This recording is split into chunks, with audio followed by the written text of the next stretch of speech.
wakadhalika nabbi sallallahu alaihi wasallam yagamba tewali muntu omwana kyayinza kukolera mukadde n'alabika nga mutuufu amusasudde.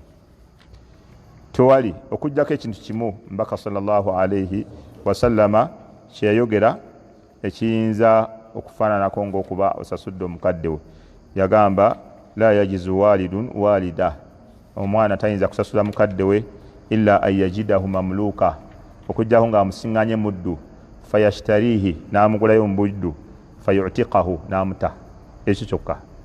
Omusiŋŋanye muddu bamugula ali eyo muddu, oluvannyuma gwe n'omusiŋŋaana mu buddu obwo n'omugulayo.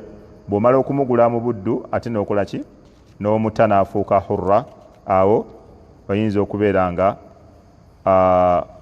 omusasudde.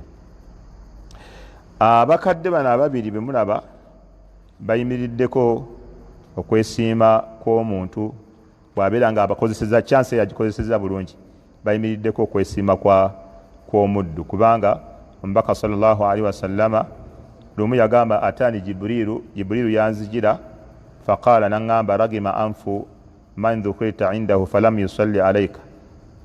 Nabbi yagamba enyindo y'omuntu erwale kookolo afune ekizibu eky'amaanyi, oyo gwoba oyogereddwako waali n'atakusalira. Jibrilu nemugamba gamba amina, faqultu amin. Nabbi yagamba ningamba amin. Nemundamu waragima anfu man adraka abawaihi au ahadahuma falam yadkhuli aljanna, faqultu amin.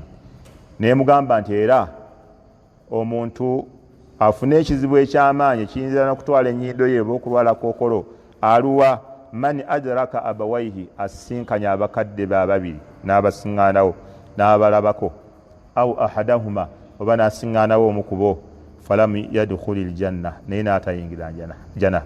Riwaya endala falam yudkhilahu aljanna, ne batamuyingiza jana. Abakadde ng'obasiŋŋanye babiri nga weebali ne batafuuka nsonga ekuyingiza jana. Nabbi yagamba ennyindo ye erwale kookolo ofune omusiiba ogw'amaanyi. Jibrilu nemugamba gamba amiina. Edduwa ya nabbi n'amiinisa Jibrilu nga yeesaba edduwa eba ekukutte, oba olabye ennyo edduwa eyo okukwata, okuba nti abakadde babaddewo bombiriri oba n'osiŋŋaanawo omu, ejjana n'ekusuba. Yayongerako ekyokusatu man adraka ramadaanu, omuntu omwezi gwa ramadaani gwe gusiŋŋaanyeewo, falam yughfaru lah, ne guggwako nga tasonyiddwa. Jibrilu nemugamba gamba amiin, n'agamba amiin. Abo abantu basatu baliko okutaba kwa Jibrilu n'okumiinisa kwa nabbi sallallahu alaihi wa alihi wasallam.